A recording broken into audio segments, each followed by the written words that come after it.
From the headquarters of Telesur English in Quito, Ecuador, I'm Carla Gonzalez, and this is From the South.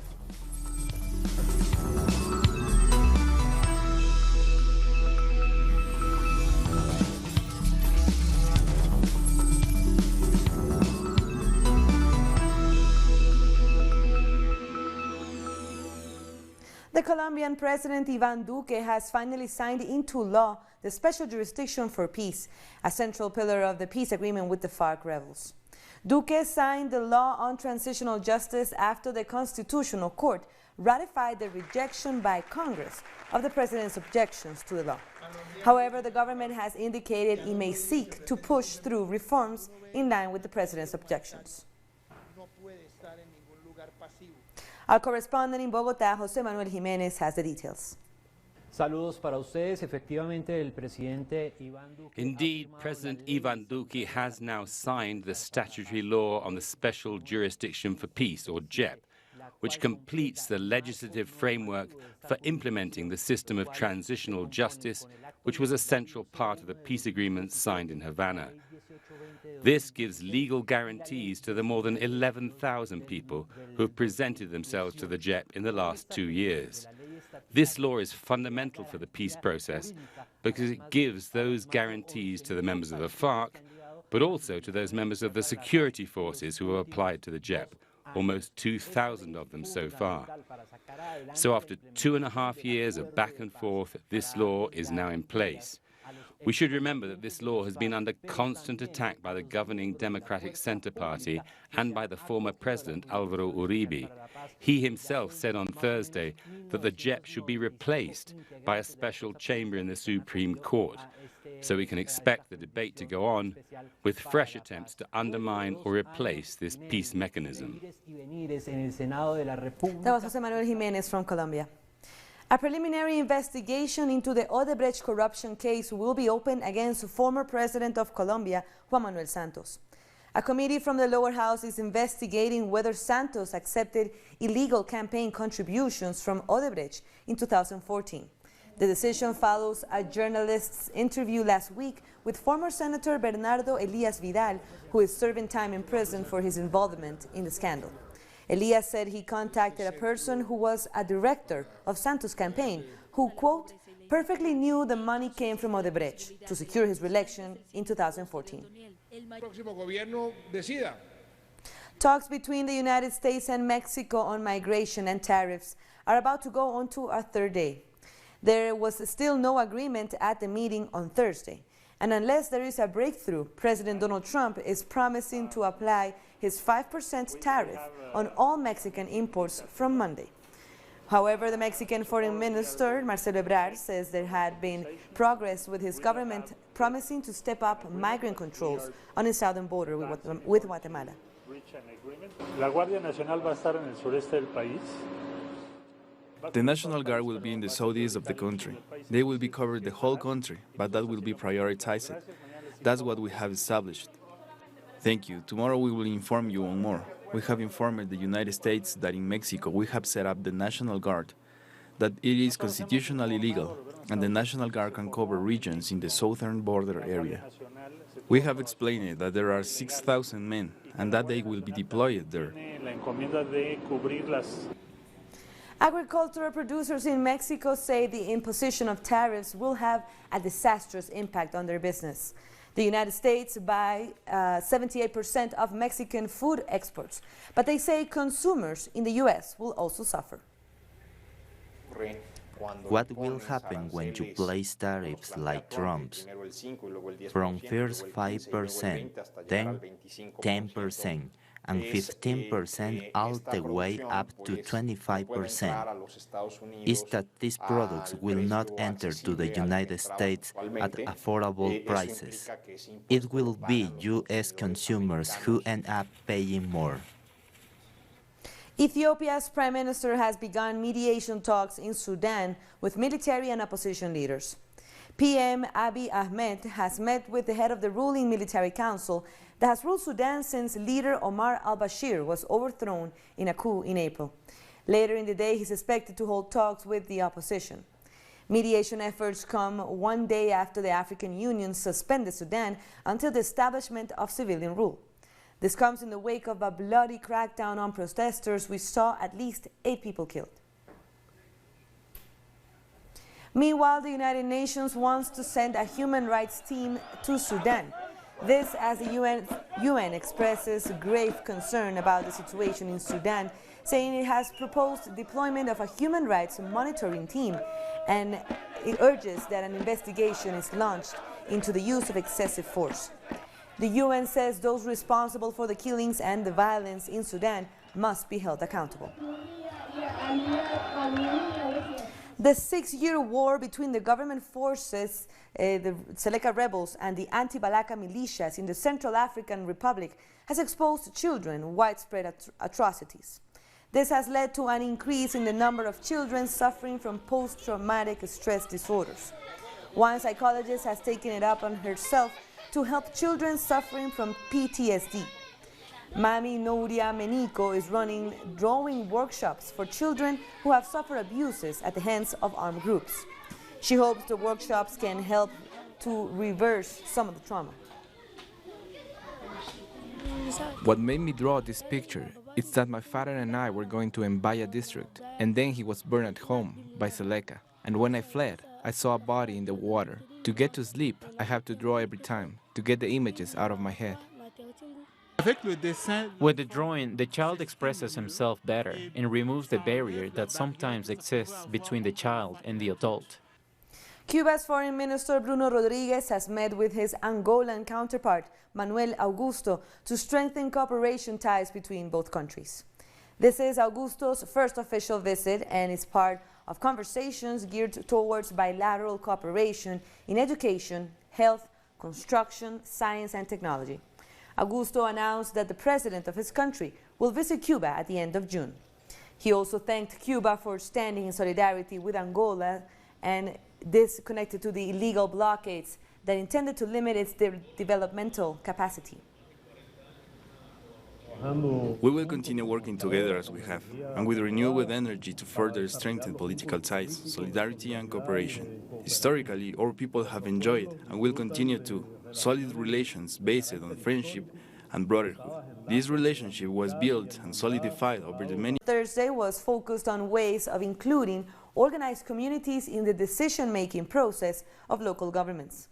Venezuela's foreign minister said it was particularly important that this debate was taking place in his country at this time. We have a big challenge ahead of us, and it is appropriate that we are here in Caracas, in Venezuela, to face that challenge at a time when we are subjected to the most savage attack by those who want to take power away from the people, by those who want to ensure that the elites and the bourgeoisie keep political and economic power to themselves and deny power to the people.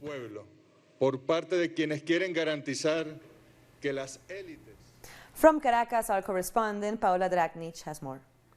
It is certainly very fitting that right here in the Hall of Social Heroes in the Foreign Ministry in Caracas, that more than 100 local authorities from Latin America are meeting in their first meeting on local government and participatory democracy to share and exchange experiences. We heard the Foreign Minister Jorge Ariaza welcome them, and he said they are social heroes today because they confront the huge challenge of handing power back to the people.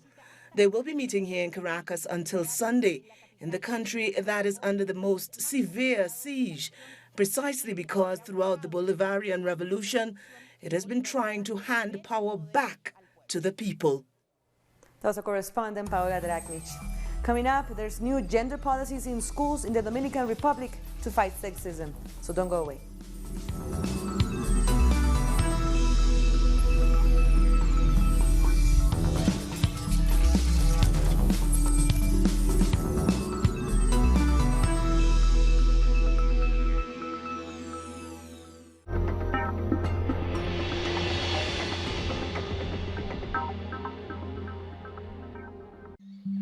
A quest in the nature to find their roots.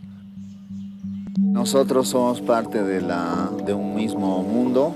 somos parte de la Pachamama, ¿no? Telesur Documentaries presents Radical Friends. Sunday, only on Telesur.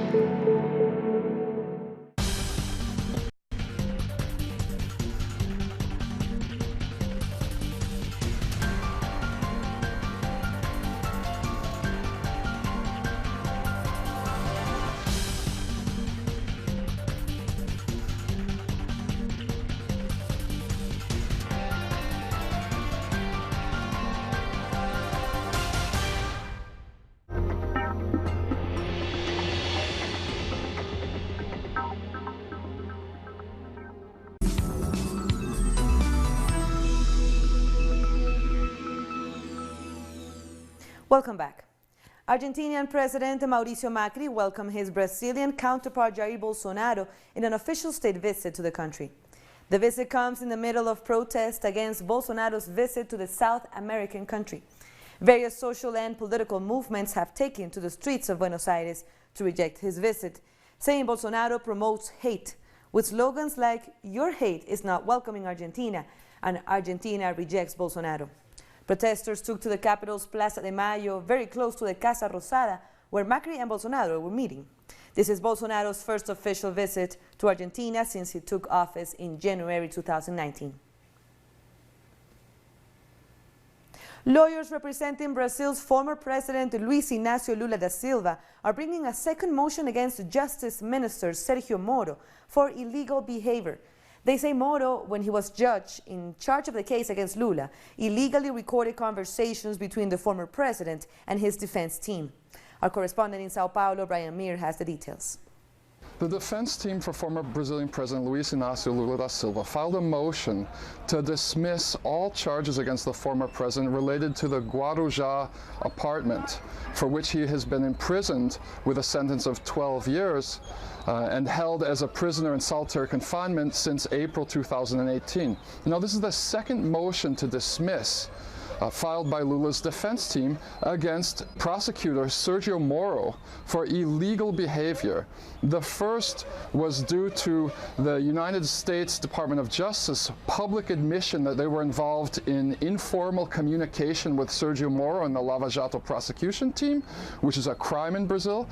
And this new motion to dismiss is based on the fact that Sergio Moro illegally wiretapped 14 hours of telephone conversations between Lula's defense team and the former president, and used these recordings to create an org chart to map out every possible move that they could make according to what the defense team was planning on doing. They filed a motion to dismiss, and only time will tell if all of these charges will be thrown out against the former president.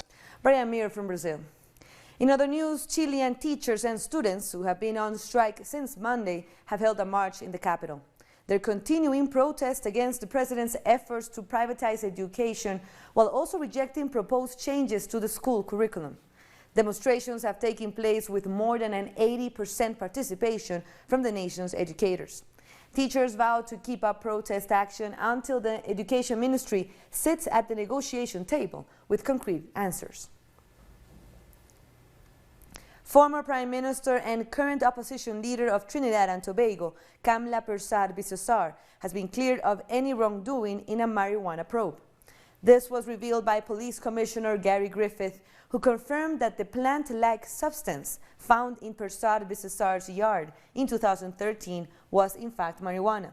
However, he said that because the weed was found outside of the then Prime Minister's house, with over 70 people having access to her yard, she could not be held responsible. And our future. This is about a father who fears. There is a move in Jamaica to decriminalize obeah, a stigmatized religious practice developed among enslaved West Africans. As a first step, lawmakers have blocked a proposed increase in fines from $100 to $1 million for persons practicing obeah.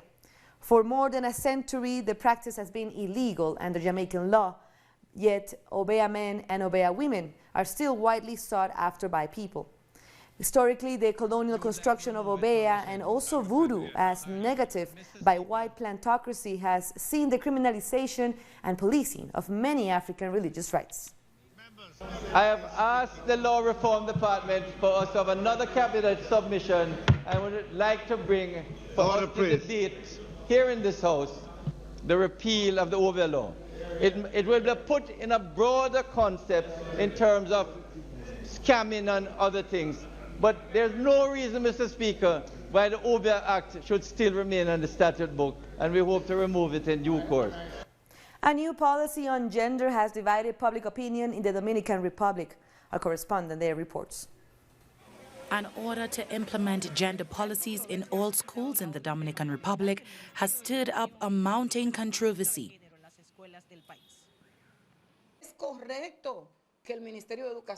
It is right for the Ministry of Education to implement a gender policy because obviously we want to eliminate domestic violence from our schools, and these children will be the adults of tomorrow. The 4-page order from the ministry talks about equality between men and women and puts it in the context of the country's development plan and its commitments under international agreements on gender. The conservative sectors in the country are gearing up around this and trying to gather support, just like they do around other issues like the Haitian question. They're trying to counter anything to do with a gender focus or gender equality by dismissing it as gender ideology. The ministry's initiative has been welcomed by one part of Dominican society and slated by another. The churches claim that talking about gender in schools means defending LGBTIQ rights, even though the document only refers to gender equality. We defend parents whose rights are protected in the Constitution, but also poor Dominican children. We must protect their freedom of education from an ideological current that wants to indoctrinate them and wipe out the natural differences between men and women. They want to teach sexual preferences to our children, and sexual preference is not an identity. The debate on implementing gender policies in schools has reached the Supreme Administrative Court, where different social groups are demanding that the order from the ministry be revoked. We are in a pre-electoral period in our country, and that's why some people are taking advantage of this to make a show and win support.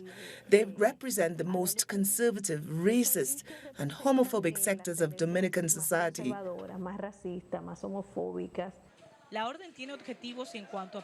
The order from the Ministry of Education puts emphasis on a gender policy that can help promote non-sexist education and help overcome the gender stereotypes that are still common in the country.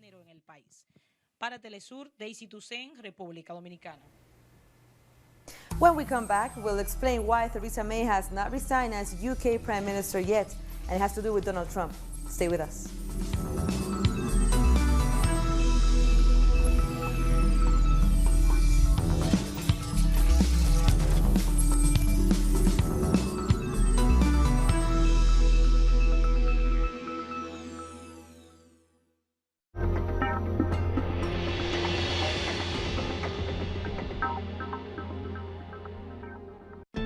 From here to beyond the South. From here to the Caribbean or further north. Where can I see news connecting the whole South? From Washington. From Mexico. From Caracas. From Quito. From Havana. You can always see the news from a new vision, connecting the global South. Only on Telesur.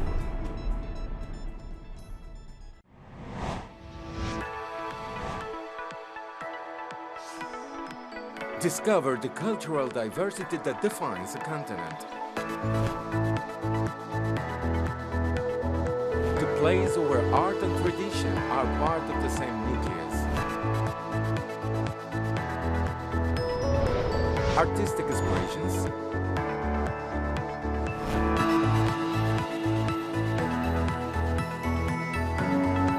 values,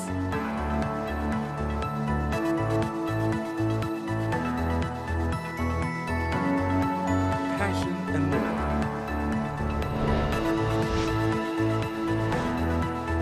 Real life. Fridays, only on Telesur.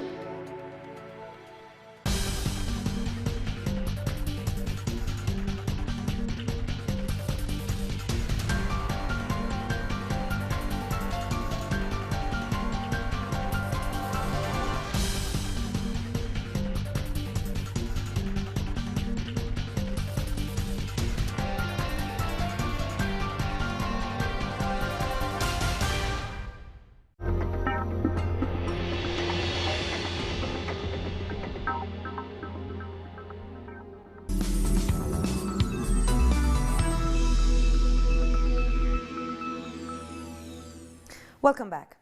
Prime Minister Theresa May is officially stepping down as leader of the ruling Conservative Party. She will, however, stay on as UK Prime Minister until a replacement is found. May is likely to stay at number 10 Downing Street until late July.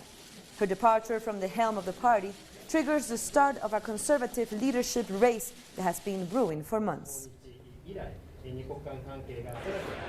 On Wednesday, Donald Trump completed his three-day UK state visit, which included meetings with the royal family, Prime Minister Theresa May, and US and British business leaders. But on Tuesday in the streets of London, a massive anti-Trump protest took place, with people travelling from all over the UK to attend. We've come up to London today from Cardiff, Wales, and we felt really passionately that we wanted to come protest against everything that Trump represents. And in particular for me, it's his anti-environmental stance, that he doesn't believe that it's true. Despite the rain, 75,000 people attended the protest according to the organisers. Trade unions, as well as a range of social movements, were present to show their rejection of Trump's UK visit and the lavish welcome afforded him by the British state. A Latin American Migrants United Against Trump bloc was one of the many present. Donald Trump is a person who, since being elected President of the United States, has been characterized by his racist and xenophobic positions against most of the countries of the so-called Third World, but in particular against our Latin American countries. Trump called the reports of thousands protesting his visit as fake news. Amongst those supporting the anti-Trump protest was the Labour leader Jeremy Corbyn, who also addressed those on the protest. Think on, please, about a world that is one of peace and disarmament, is one of recognising the values of all people, is a world that defeats racism, defeats misogyny, defeats the religious hatreds that are being fuelled by the far right in politics, in Britain, in Europe and the United States. Trump refused to meet with Corbyn during his visit, accusing the socialist leader of being a negative influence. On Wednesday, during the last day of his tour in the UK, Trump attended an event commemorating D-Day, the start of the campaign to liberate northwestern Europe from Nazi occupation. This Thursday, Trump is in France at another D-Day event with French President Emmanuel Macron and other heads of state. With his departure from the UK, the British media will focus once again on who will replace Theresa May as British Prime Minister. But on the streets of London, the repudiation of Trump's visit was clearly heard. Pablo Navarrete, Telesur, London. And it's due to that visit by the US President Donald Trump that Theresa May had to delay her resignation so she can host that visit. Now we go to other news. The British Labour Party has won a highly contested by-election in the English city of Peterborough. With 31% of the vote, union activist Lisa Forbes will take the seat that the Brexit Party had been expected to win.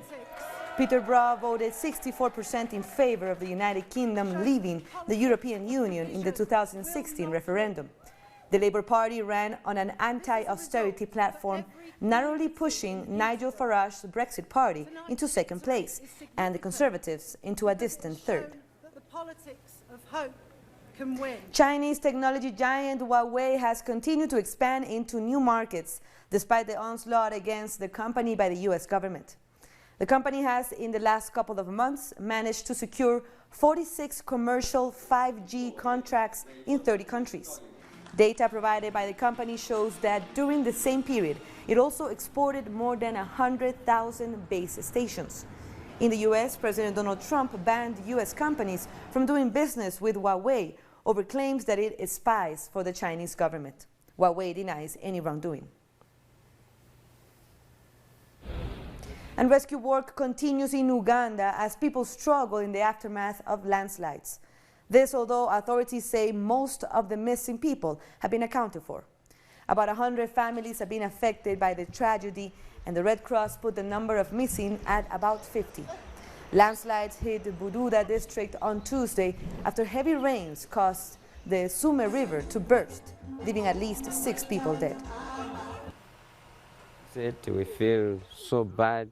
We feel like we are not comfortable with the place, and there is too much that happens in this place, and it makes our life hard.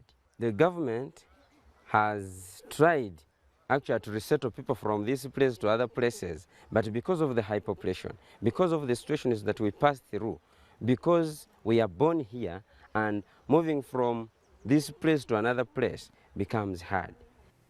Insecurity is hampering efforts to stop the spread of the Ebola virus in the Eastern Democratic Republic of Congo. The World Health Organization on Thursday called on the government to do more to guarantee the safety of health workers in the region who are striving to combat the outbreak, which is said to be the second worst on record. According to a report released by the WHO on Thursday, more than 2,000 cases and about 1,000 deaths had been recorded since the epidemic began in August last year.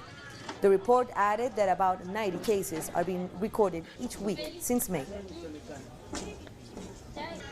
We now go to sports. Australia beat West Indies on Thursday by 15 runs in a controversial and dramatic World Cup match at Trent Bridge.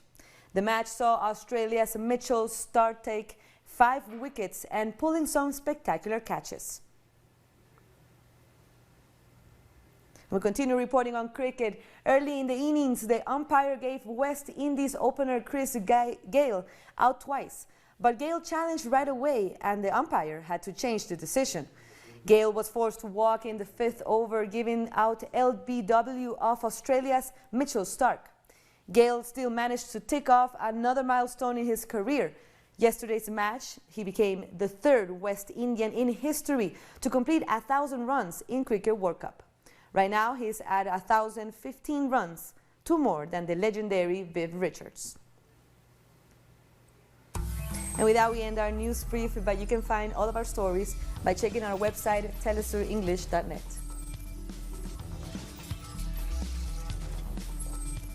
And be sure to also join us on social media. We're on Facebook, Twitter, and Instagram. For Telesur English, I'm Carla Gonzalez. Thank you for watching.